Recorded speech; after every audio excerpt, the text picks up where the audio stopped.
E continuando aqui o programa, a gente destaca agora os 123 anos do Vasco da Gama, feitos hoje, dia 21 de agosto. As festas foram canceladas em São Januário por conta da crise no Vasco. Agora, Armando, o que realmente o Vasco da Gama tem a comemorar nesses 123 anos de vida?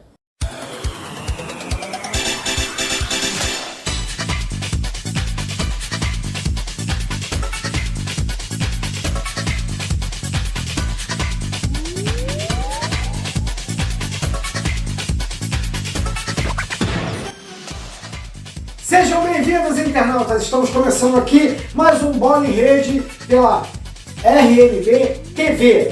Hoje nós vamos falar de diversos assuntos polêmicos. E o primeiro, obviamente, que a gente abre é os parabéns ao Vasco da Gama pelos 123 anos. Daqui a pouco a gente vai falar do Vasco. Também vamos falar do Botafogo, Série B. Vamos falar da Série A do campeonato, né? E dos confrontos principais agora na reta final do primeiro turno. E também vamos falar sobre o Kennedy que está chegando ao Flamengo. Ao meu lado aqui para comentar o nosso querido Armando Barbosa. Tudo bem, Armando? Tudo tranquilo. Bom, Armando, vamos abrir já então falando sobre o Kennedy que está chegando ao Flamengo. Bom jogador? Bom jogador, cria da base do Fluminense, né? Fez um bom campeonato, foi vendido lá para fora, mas não deu muito certo. Aí o Flamengo está trazendo ele agora. Espero que aqui no Rio, ele realmente, no Flamengo, ele possa realmente desenvolver um bom futebol. Agora, eu sei que você, obviamente, é crítico nesse ponto, por isso que eu quero te fazer essa pergunta. Você costuma dizer que o jogador que vai lá para fora e volta é porque ele foi testado e não foi aprovado como um bom jogador para campeonatos lá fora. Ao mesmo tempo, você fala que o campeonato mais difícil que existe realmente é o brasileiro, ou um dos mais difíceis, né? O que você acha? Qual é a tua expectativa para um jogador que foi lá para fora, foi testado, voltou para o campeonato mais difícil? O problema todo, sabe o que é, Rodrigo? É que esses garotos vão muito novos para lá, certo? E precisa de um período de adaptação. Não é você chegar e vai botar a bola debaixo do braço e sair jogando, arrebentando, levando o seu time a grandes vitórias e grandes campeonatos. Isso não acontece. De repente ele sofreu com isso. É um garoto novo ainda, é muito jovem, foi para lá, realmente sofreu essa coisa toda, responsabilidade, porque geralmente quando esses jogadores chegam, eles chegam com uma grande responsabilidade de serem o salvador da pátria, de serem, todo mundo obriga os caras a ser Cristiano Ronaldo e Messi, mas a história na verdade é bem outra. É bem outra. Então realmente ele deve ter chegado lá, não cumpriu as expectativas, e surgiu essa oportunidade do Flamengo e ele está voltando para o Brasil. A questão da adaptação também, de ficar fora, longe da outra família. Cultura, outra língua, tudo, comida, tudo. Então é uma expectativa boa. É uma expectativa boa. Bom, Campeonato Brasileiro Série A, vou passar para vocês aqui. Atlético Mineiro em primeiro com 37 pontos. Palmeiras vem lá em segundo com 32, 5 pontos a menos. Fortaleza com 31, todos eles com o mesmo número de jogos, tá? Bragantino com 28. Aí vem o Flamengo com 2 jogos a menos e 27 pontos. Vem também o Atlético Paranaense em sexto lugar com 23. Atlético Goianiense com 23, Ceará 23, Internacional 21 e Santos 21. O Santos parece que deu uma levantada, né? E o próprio Internacional também está começando a acompanhar. Agora, Ceará, Atlético Goianiense, Atlético Paranaense, Bragantino, Fortaleza continuam lá em cima junto com os ditos grandes do futebol brasileiro, né? Obviamente o Atlético Mineiro está com muito dinheiro e está contratando e querendo contratar cada vez mais pessoas, mais jogadores para poder compor o elenco dele e tá na final da Libertadores, que na semifinal, que é uma coisa interessante. Vai pegar o Palmeiras agora no confronto direto entre o primeiro colocado e o segundo colocado do Brasileirão. Isso mexe um pouco com o futebol brasileiro, com a cabeça dos jogadores, a comissão técnica. Como é que isso funciona no momento? Bem, a Libertadores é um torneio, assim, vamos dizer, atípico. Você tem que criar cultura para poder disputá-lo, quer dizer, criar cultura, está sempre disputando ele. Por que esses times, por exemplo, outro time que chegou à semifinal e vai jogar contra o Flamengo, Barcelona de Guayaquil, é um time que está sempre lá, sempre chega uma final, disputa uma semifinal, o Independente Del Valle, o o próprios times argentinos, né? Os próprios times argentinos, eles também têm essa cultura, certo? E fazem isso também não só na Libertadores, mas na Sul-Americana. Então, isso é uma coisa, cria-se essa cultura e esses times estão sempre lá brigando, LDU, essas coisas estão sempre brigando. Então, eles têm esse costume. Por exemplo, Palmeiras e Atlético, totalmente sem previsão de nada.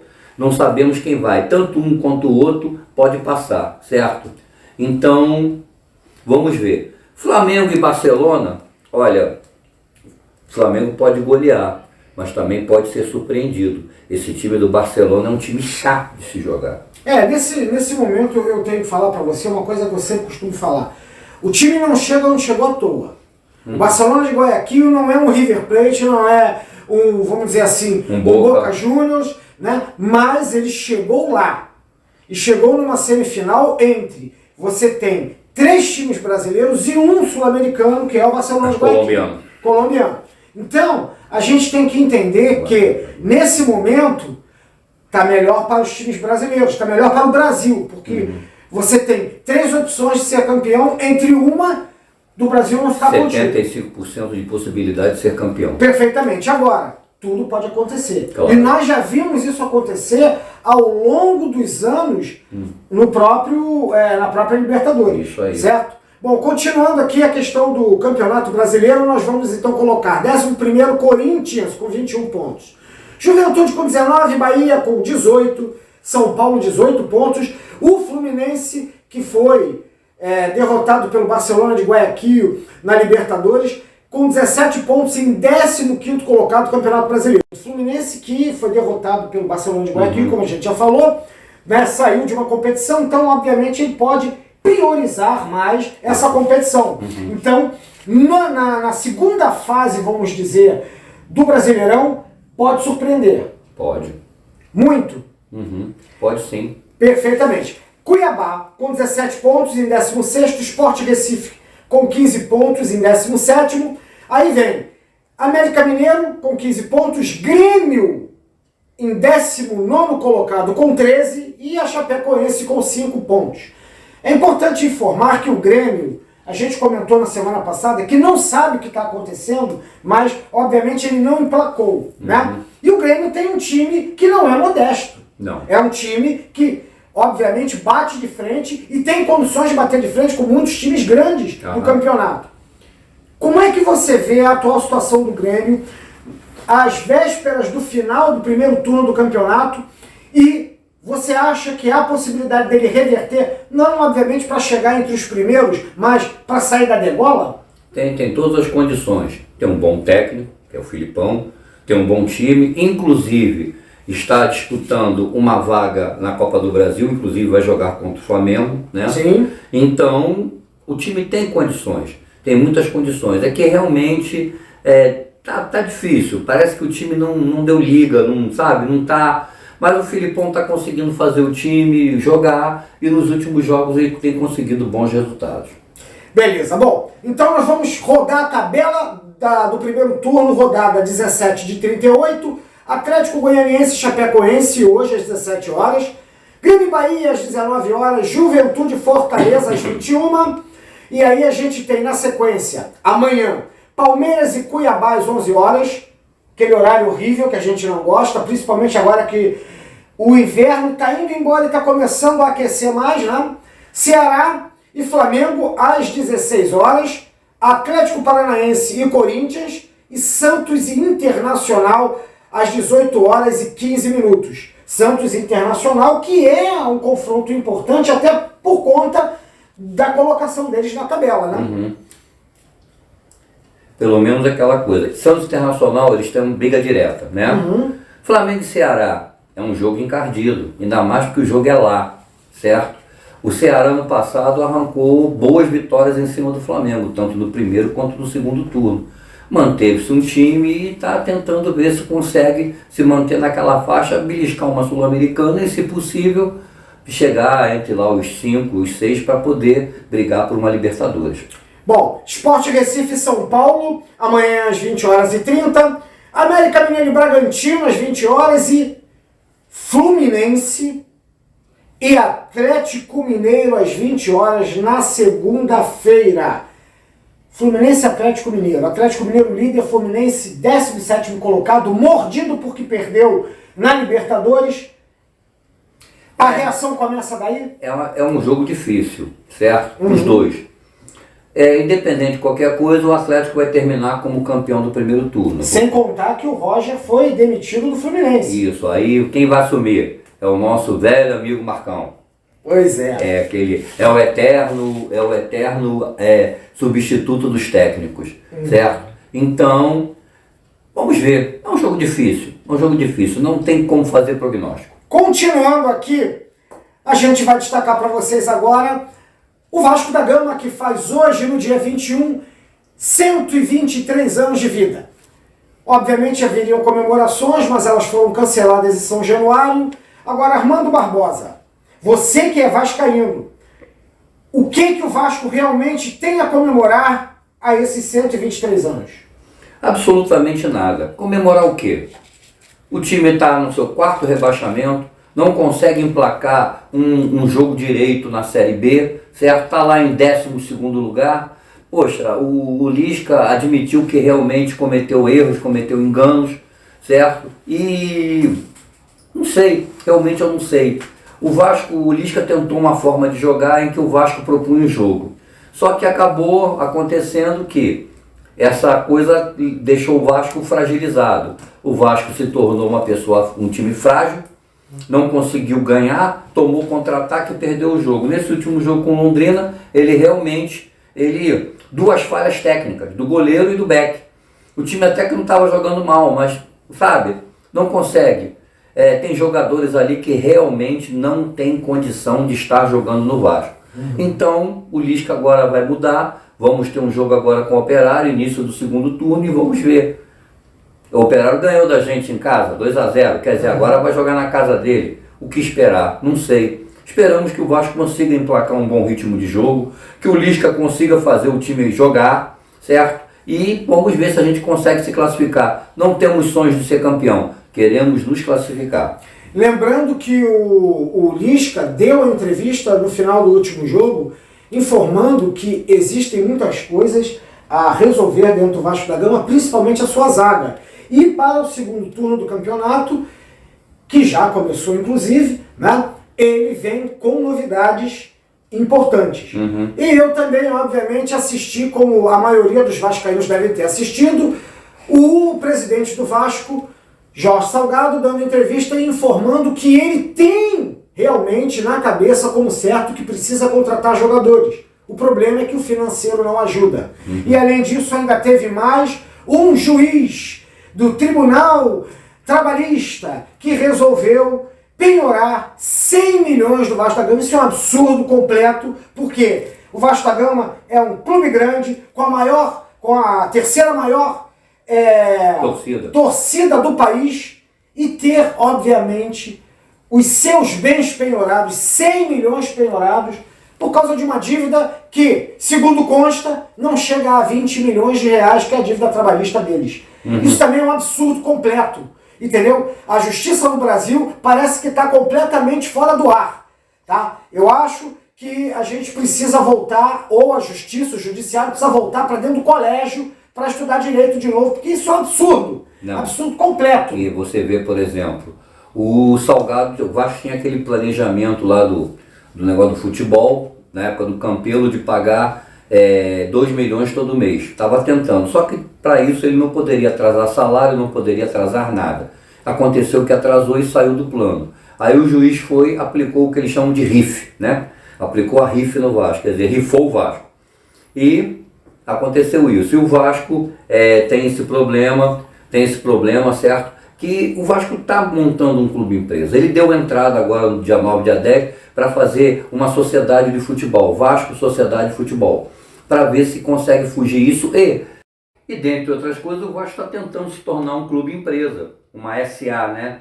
Deu entrada no processo para poder criar essa situação e vamos ver, destinar 20% da sua renda, do que ganha, para poder pagar os processos, e vamos tentar resolver a situação, já que ele não conseguiu manter o Profut, né? E com isso o juiz resolveu que tinha que aplicar rife no Vasco, rifou o Vasco e estamos aí. Por água abaixo por enquanto, né? Mas acontece que o Vasco não vai fechar não, certo? Pode ficar tranquilo, vascaíno.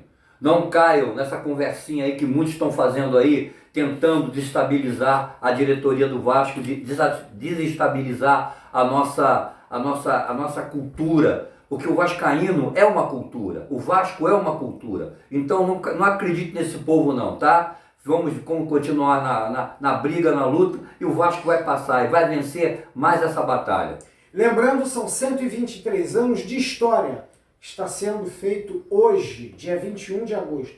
Então, 123 anos não são 123 dias. Portanto, vamos manter a fé aí. Bom, falando da tabela do Brasileirão Série B, Curitiba em primeiro com 39 pontos, Goiás com 34, Avaí com 33, CRB com 33, Sampaio Corrêa com 30, Guarani 30 pontos, Náutico o mesmo número de pontos, e aí vem o Botafogo em oitavo com 29.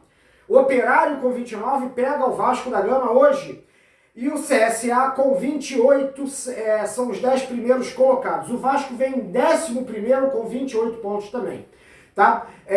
Bom, rodada que começou ontem. Avaí 1, Curitiba 2. Curitiba ganhando fora de casa.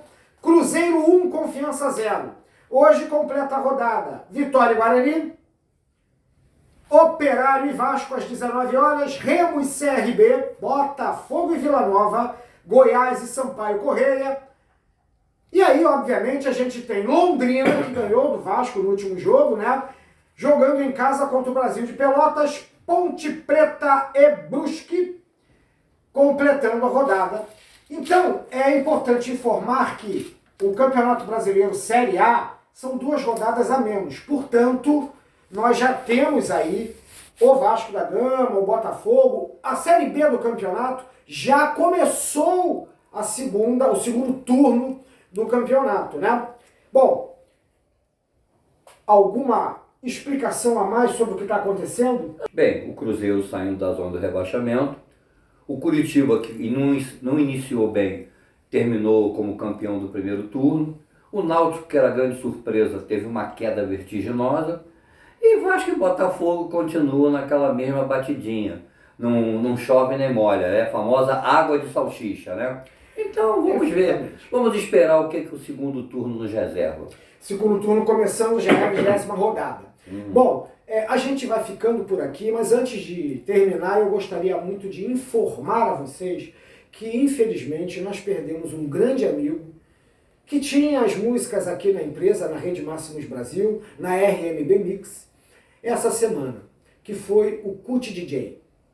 Cut era um grande irmão meu e do Armando também. A gente conheceu ele, eu fui criado com ele, o Armando viu ele pequeno, a gente conhece o pai dele, o Cezão Contrabaixo, daqui de Piedade, e gostaríamos de mandar, inclusive, um grande abraço para o Cezão, as condolências em nome da Rede Máximos Brasil. Infelizmente a Covid está fazendo vítimas, nós aqui tomamos todas as precauções, né? E Cut, o que a gente podia deixar para você é o seguinte: da mesma forma que você abrilhantou aqui a terceira dimensão, a nossa vida, com as suas músicas, com as suas composições maravilhosas, hoje você vai continuar fazendo isso lá em cima.